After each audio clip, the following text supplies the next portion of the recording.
Welcome back once again to Westchester Talk Radio. I'm Bob Marone. It's a pleasure to have you. This next segment, folks, well, do you have a baby on the way? Is that little bundle of joy headed to your home? Richard Flahive is with us. He's the private wealth advisor and director of research and planning at Hightower, Westchester. And our topic, financial steps to prepare for a baby.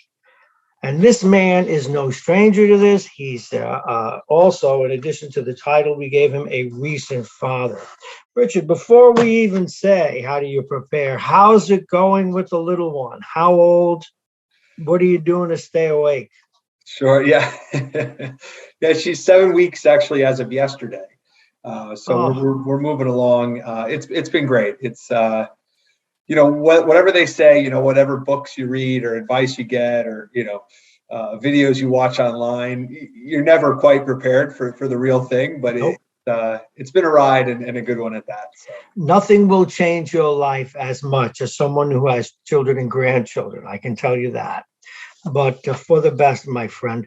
Well, we'll get into business because, again, the topic is how to financially prepare for a baby. There are pressures, there are concerns.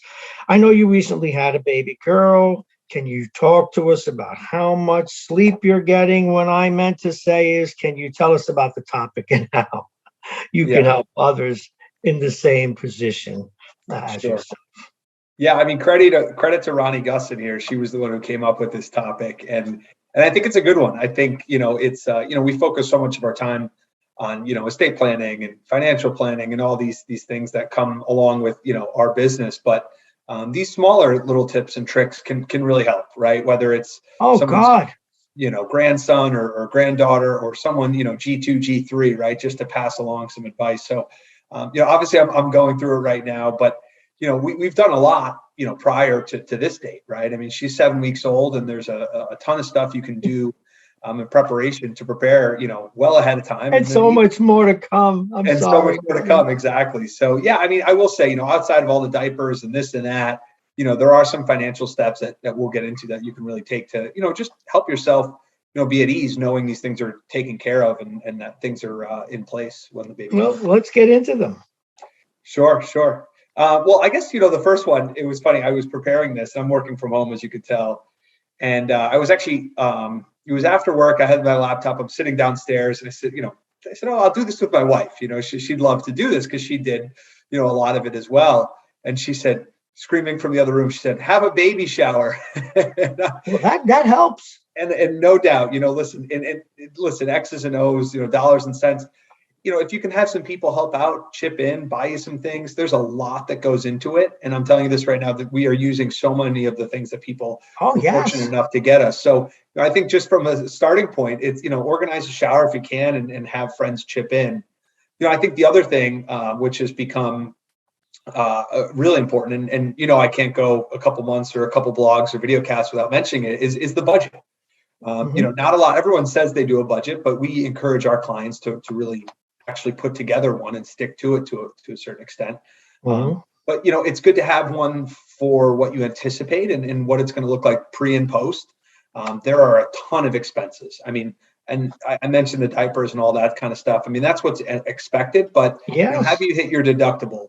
Co-insurance, all these different things. Is your doctor in network? I remember we were paying a certain amount throughout the last year, each month to that went towards it to hit our deductible. Talk to your human resources. That's going to help you figure out a little bit on the medical side, but plan for these things. And then post baby, it's daycare, right? Ronnie was funny. She's like, yeah, the mommy and me classes, the music classes, like you don't think of these things. And funny enough, this weekend, my in-laws were over and we were just chatting about how, the expenses almost shift, right? So we don't go out to eat anymore, obviously. But, that whatever $100, $200 we were spending or so going out to eat is now shifted towards, other things. So I think you'll have to just, take a fine tooth comb and look through the budget and things like that. I'll read a quick stat. This is incredible. Please do. A couple of years old, 2017 study says the average American spends almost $300,000 raising a child from birth to the age of 18. That's about $17,500 a year. were $1,500 a month. Mhm. Now, listen, not for everyone, those might not be staggering numbers, but I think for most it is. And when you take a step back and say, okay, well, where on earth are we getting $1,500 extra a month? Right? How can we carve that out of our budget? So that's why planning these things and really taking a look at where it's going to come from and where it's going is going to be really important. I guess the other things too is just, think about labor delivery, health insurance, right? That's going to be a big one. You're going to obviously have an increase when you add a family plan on. I found that out pretty quickly on my January 15th paycheck. Yeah. Right. That's going to jump up. Yes, it does. Yeah. But it's an interesting one and not all that obvious is my wife's actually a nurse. And, she's a part of, hospitals, non-for-profit, run by the state to a certain extent. And she had to go through the process of, going through paid family leave and all these things with the state and all these different insurance companies. And I will tell you, it is not for the faint of heart. I mean, she was on hold for hours talking to different people here and there. And it took so long. And credit to her, she got it up and running and she's getting paid, which is nice. So, take the time and really plan ahead because this stuff is really burdensome, especially on someone pregnant, stressed, all these different things, chip away at it because it's a lot. And then I mentioned it before, the big one's daycare. If you plan on using some sort of, dependent care facility, in-home, whatever it is, it's expensive, particularly in this area. And right now, with everything going on with COVID, it's really hard to get into the good places. Absolutely. Particularly, the in-home stuff. So plan ahead. We literally booked ours last fall for this May. And if we hadn't had that leash of time, I don't think we would have been in. So. Well, I know there are issues of doctors too. A pediatrician, you will get to know. In fact, you can talk a little bit about picking one. But once you get the right pediatrician, you're going to know them for 18 years. Yeah. I took my daughter to every appointment until she was 18 because she had a little heart issue. And that guy, I swear by him today, and I haven't seen him in 20 years. Yeah. Yeah, no, it's a great point. We were actually, we were Exhibit A. I mean, we were one of the last. They were barely accepting new patients. I would say we were one of the last. And they took us in. But, again, are they in network? Those are the things you have to figure out. But plan ahead. That's the most important thing. Get that budget out in front of you. Sit down as a couple and no wine this time around, right? But now I wanted to ask you, and that's the plan ahead about after the baby is born. Again, you're talking about adding the baby to your insurance. That goes up. Yeah, and that's an important thing. So, talk to your human resources before, understand what your benefits are. That birth of a child is grounds to update your benefits, right? You always do it in November. It kind of locks for the year. But when you have, you get married, you have a child, those are grounds for updating your benefits. So you update the benefits and usually have, anywhere from that date of birth, about, 30 to 60 days, depending on the plan you have to get them on the policy. And listen, we've already had a bit of a scare with her. We thought she was kind of sick. Turns out it was just kind of normal congestion, but the baby's going to get sick, right? Within that first year, 18 months. So you haven't lived. Well, I want you to call me when your baby has the first 105 temperature. Sure. Because she will. Yeah. That's how they develop their immune system. You're ready to call the fire department, the police, an ambulance, or either of your moms. Yeah. We've seen this before. And after the first couple of times, you brave it. Sure. Wait till the first 2 times, Richard. Sure. You could cook an egg on them. It's amazing. Oh, of course. Yeah. And then the other thing is beneficiaries. You're gonna get that Social Security card eventually, right? Actually, we got ours pretty quickly. Actually, you should do it quickly. Yeah. Yeah, you fill out a form in the hospital, but they were actually scared us a bit in the hospital. They said with everything going on with COVID and, the government backup that we wouldn't get it for several months, but we lucked out and got it within a month. You fill out a birth certificate, and then what happens is you apply through your town or the birth town to get it. And all those things then you can update your beneficiaries on your life insurance, your 401ks, other accounts and all that stuff. It just goes like life insurance, beneficiaries, all these things. You don't need it till you need it. So make sure you're on it and you have this stuff on a checklist because you're absolutely right. I just want to throw another item in. I mean, you're giving us all this advice, but since I've been there a little longer, I actually upped my life insurance at the time because the numbers that you mentioned earlier, it's one thing to keep your wife to the standard of living you were at, but now her standard of living requires more because those numbers don't change taking care of the baby. It's a great point. And this is something we do, but I had planned on touching on it. It's a good point. When we do financial planning for folks, we factor that in, right? What's the cost of college? If you have 2 or 3 kids, okay, listen, here's your cost of living. Here's your liabilities, your mortgage. Here's your, cost. Listen, the cost of college, we can get into that in a whole nother podcast. But, if you're going to project out the growth rate of college, 5-6% inflation, 20 years ahead, 18 years ahead, you're looking at $500,000 for a newborn. Whether or not that changes, we joke college will be free for my kids, but who knows if that will be the case. Politics aside, but college is never free. One way or another, exactly. It's never free. Yeah. You mentioned updating your benefits. Is there anything else that we should consider? Absolutely. Well, really quickly, Bob, just to finish that point, is factor those numbers into your life insurance because add up the liability, the future liability. To your point, is really what I was trying to say. But yeah, so for when you're updating your benefits, you have the options for most plans have the options for HSA, health savings accounts, or FSAs, or both, flexible savings accounts. Health savings accounts is really going to be a pre-tax contribution. The money is used without tax being taken out as long as it's for a qualified medical expense. Co-pays, whether it's you're at the pharmacy for medication, things like that, deductibles. So we've taken full advantage of that. I think for a couple now it's like $7,500 or $7,000 that you can contribute in a given year. And then the flex savings account, so the HSA, if you have over a certain amount, it becomes actually an investment account. So even if you're not using it now, full disclosure, when I was younger, I didn't use an FSA or HSA. I never went to the doctor. I never thought the need for it. But man, oh man, do I wish I put 50, $100 in there, and now it would be worth, 20, 30,000. So it can be a really valuable tool, particularly when you start having a family. The FSA, so the HSA is in perpetuity, right? You're going to have that account even after the calendar year ends. It keeps going. The FSA you have to use within the calendar year, and you can elect it for same thing, pre-tax contribution, elect it for dependent care. That's what we'll be using it for, and most do. So even if your dependent care is going to cost more, take advantage of it. Seriously, that pre-tax contribution is going to help, as well as the tax deferment on the way out. So definitely take advantage of those two if they offer them. There's a couple nuances around these things. You can also roll over IRAs into HSAs on a one-time event in your life if you need to, and that's something for later in life. But call us, call a representative in your HR and get your head around it, because it's really important. Now, you mentioned your fantasy before that your children, their college would be automatically paid for. You wouldn't have to pay for it. Now, what really should new parents do to start saving? Absolutely. And take advantage of the 529. It's extremely powerful vehicle. The 529 is just a college savings account.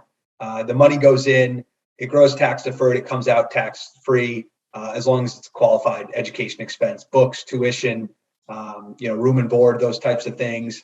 We tend to tell folks, listen, if you can get it within your state offers it, you get a really, really, really small tax deduction, but it's worth it. But I think the important thing is just to do it. There's never listen, even if it's $25 a paycheck, $50 a month, $100 a month, throw some money aside. It's it compounded interest, right? The longer you save, the better off you'll be. And I think, we actually made our first contribution on the 31st, and, it was just crazy to think like, oh my God, here we go. So take advantage of it. It's really powerful stuff. It's really, you can use it internationally at some universities. There's sister schools all over the world that you can use these, US 529 plans. But yeah, absolutely. Don't wait on that either. There's more. I have a tip on that, actually, Bob, on the 529. So what you can do is open a like I said, if you don't have the Social Security soon enough, right, and it's taking a really long time to get it, I opened a 529 in my name and then transferred it over to my daughter when I got the Social Security. That's pretty smart. So in the event that you might be delayed because of COVID, and you're waiting 5-6 months and you want to start a 529, you can make yourself the beneficiary and then change it over to your daughter if you'd like. Wow. And Okay, what about custodial accounts, UGMAs, uniform gifts to minors, things like that? Can we use those? Yeah, those are another great option. I've just recently had a client reach out and said, hey, we'd love to get our son an investment account. How do we go about it? And the UGMAs and the UTMAs are the way to go. UTMA, UGMA, Unified, Gift to Minors Act, and the Unified Transfers to Minors Act. And what's nice about that is, we tend to shy on the UTMA side because you can really hold any sort of asset, real estate, intellectual property, whereas the UGMAs are mostly just stocks, bonds, annuities.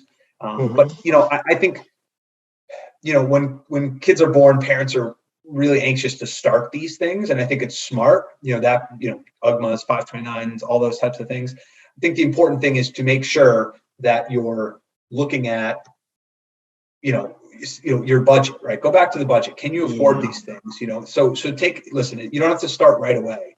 Go back to your budget. If you can squeak out $50, $100 a month to these things, whatever it is, you can do it. But go back to your budget first. Make sure you have room. You don't want to be eating ramen noodles here, right? It's important that, you save for yourself, your retirement, and you'll get there eventually for your kids as well. Let's take a look at, hopefully you will live to be 100, but what about estate planning? How can you do this early in the game? Yeah, no doubt. I will tell you this, people with our ultra high net worth clients, I've seen it for years. People neglect to take estate planning and wills and power of attorney seriously. You need to have these things in place, especially when you start to have a family. Don't punt these things along. I know it might cost you, whatever, $1,000, $1,500, $2,000 to get some of these things drafted up. It's pretty cookie cutter. Most people's estates at that age aren't that complicated. Get something together. Reach out to us. We're happy to recommend any attorneys in the area, but just get pen to paper, start the process, and that way, if anything occurs, you're covered. Healthcare proxies, those types of things, very important. I have a client, he travels a lot for work, and he's been like, banging at the door. Like, he's like, listen, once I start getting back out there with, after COVID here, I really want to make sure the stuff's in place. And he's got the right idea. He certainly does. Now, all this valuable information, we appreciate it, Richard. And I'm going to ask you for closing thoughts. But again, I think I owe you this. You missed something. You ever hear of Thomas the Tank Engine? Yeah. No, I'm serious now. A little bit of humor, but serious. You know what unicorns are? Unicorn dolls. Do you know what the Cookie Monster is? Here's the reason I say this. One of the biggest investments I made with the boy was once he got hold of Thomas the Tank Engine. I couldn't go to a bookstore without spending $75 on Thomas. He knew he's 5 years old. Sure. I know that.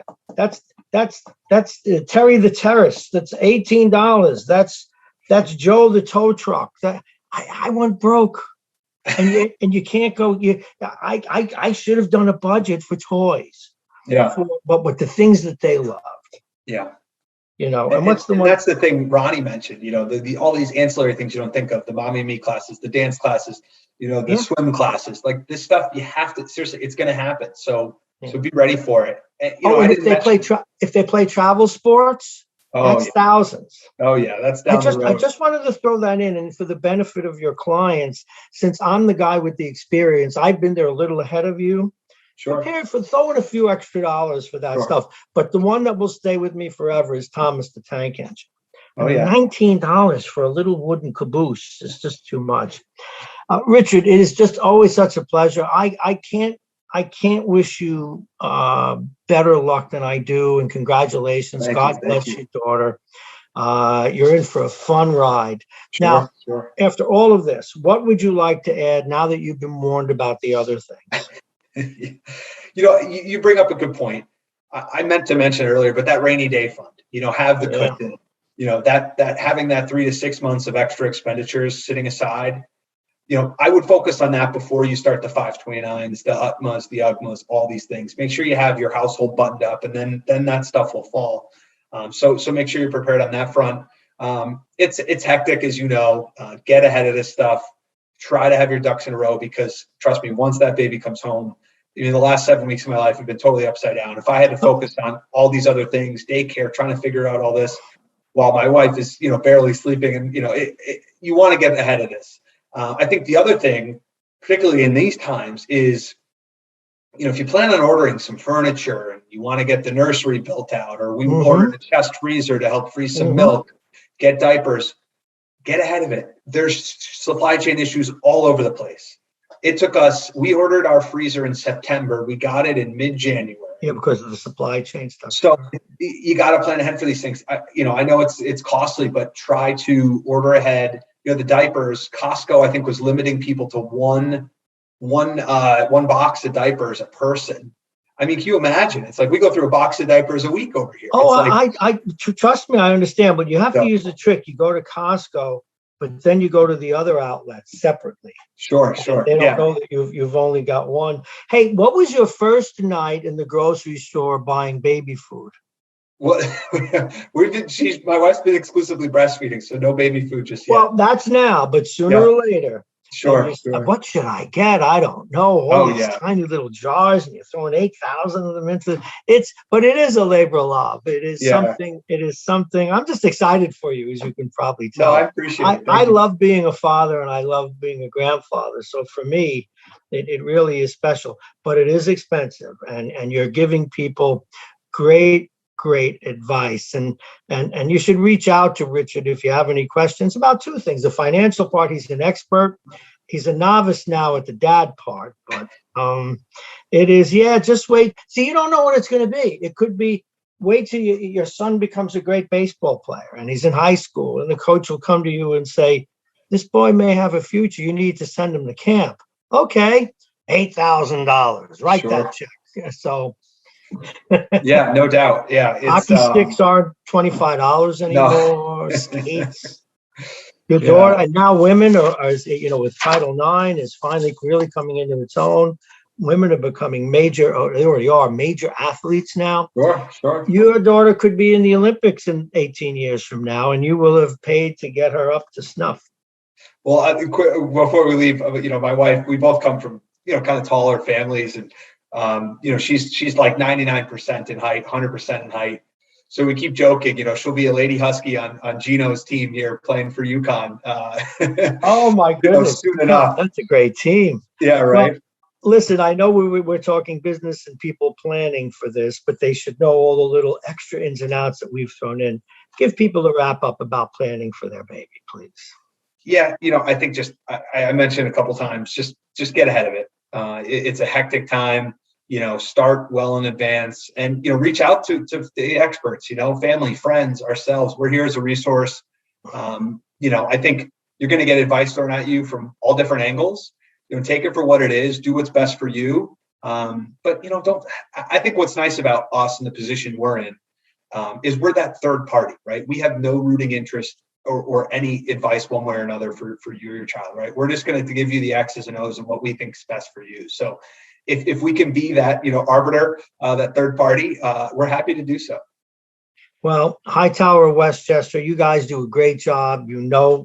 I'm sincere about that. Whenever I have a friend or a relative that needs advice, I send them your way. That's my conviction about y'all. Keep doing what you're doing. It's been a great show today. And for you, I know you probably don't even know what time of day it is with a new baby in the house, but it'll come back to normal. Congratulations on the child, but also thank you for this valuable information, Richard. And Richard Flahive, now he's got a long title, folks. I almost want to look out at the audience. I was doing TV earlier. Private Wealth Advisor, that's one of them, and Director of Research and Planning at Hightower, Westchester. Richard Flahive, it is always a pleasure. Thank you very much for being on Westchester Talk Radio once again. I thank you, your colleagues, for another great show. You have a great day. Thank you. You too, Bob. Thank you a lot. Hightower Westchester is a group of investment professionals registered with Hightower Securities LLC, member FINRA and SIPC, and with Hightower Advisors LLC, a registered investment advisor with the SEC. Securities are offered through Hightower Securities LLC. Advisory services are offered through Hightower Advisors LLC. This is not an offer to buy or sell securities. No investment process is free of risk, and there is no guarantee that the investment process or the investment opportunities referenced herein will be profitable. Past performance is not indicative of current or future performance and is not a guarantee. The investment opportunities referenced herein may not be suitable for all investors. All data and information referenced herein herein are from sources believed to be reliable. Any opinions, news, research, analyses, prices, or other information contained in this research is provided as a general market commentary. It does not constitute investment advice. Hightower Westchester and Hightower shall not in any way be liable for claims and make no expressed or implied representations or warranties as to the accuracy or completeness of the data and other information, or for statements or errors contained in or omissions from the obtained data and information referenced herein. The data and information are provided as of the date referenced. Such data and information are subject to change without notice. This podcast was created for informational purposes only. The opinions expressed are solely those of Hightower Westchester and do not represent those of Hightower Advisors LLC or any of its affiliates. Hightower Advisors do not provide tax or legal advice. This material was not intended or written to be used or presented to any entity as tax advice or tax information. Tax laws vary based on the client's individual circumstances and can change at any time without notice. Clients are urged to consult their tax or legal advisor before establishing a retirement plan.